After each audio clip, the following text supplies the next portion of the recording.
Islamabad high court ने बानी PTI से मुलाकात न करवाने पर तौहीन अदालत की दरख्वास्त पर अडियाला दिल हुक्काम से जवाब तलब कर लिया है। इस पर हम बात करते हैं डॉन न्यूज़ के रिपोर्टर ताहिर नसीर से। ताहिर, क्या हुक्म दिया गया था अदालत आलिया की जानिब से और क्यों इस पर अमल पैरा नहीं हुए?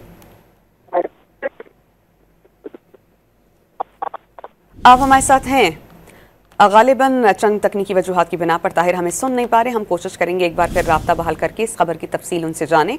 इस्लामाबाद हाई कोर्ट का अली अमीन की दरख्वास्त पर जेल हुकाम से जवाब तलब। इस्लामाबाद हाई कोर्ट ने बानी पीटीआई से मुलाकात न करवाने पर तौहीन अदालत की दरख्वास्त पर अडियाला जेल से जवाब तलब कर लिया है। इस्लामाबाद हाई कोर्ट का कहना था कि अभी हम सिर्फ जेल हुकाम से जवाब मांग लेते हैं, केस की आइंदा समात की तारीख बाद में जारी की जाएगी। वाज़ेह रहे कि इस्लामाबाद हाई कोर्ट की जानिब से यह हुक्म जारी किया गया था कि बानी पीटीआई से मुलाकात करवाई जाए, जो नहीं करवाई गई और उनसे मुलाकात ना करवाने पर तौहीन अदालत की दरख्वास्त पर अडियाला जेल हुक्काम से जवाब तलब कर लिया गया है। इस्लामाबाद हाई कोर्ट का कहना था कि अभी तो हम सिर्फ जेल हुक्काम से जवाब मांग लेते हैं और इस्लामाबाद हाई कोर्ट का यह कहना था कि केस की आइंदा समात की तारीख बाद में जारी की जाएगी।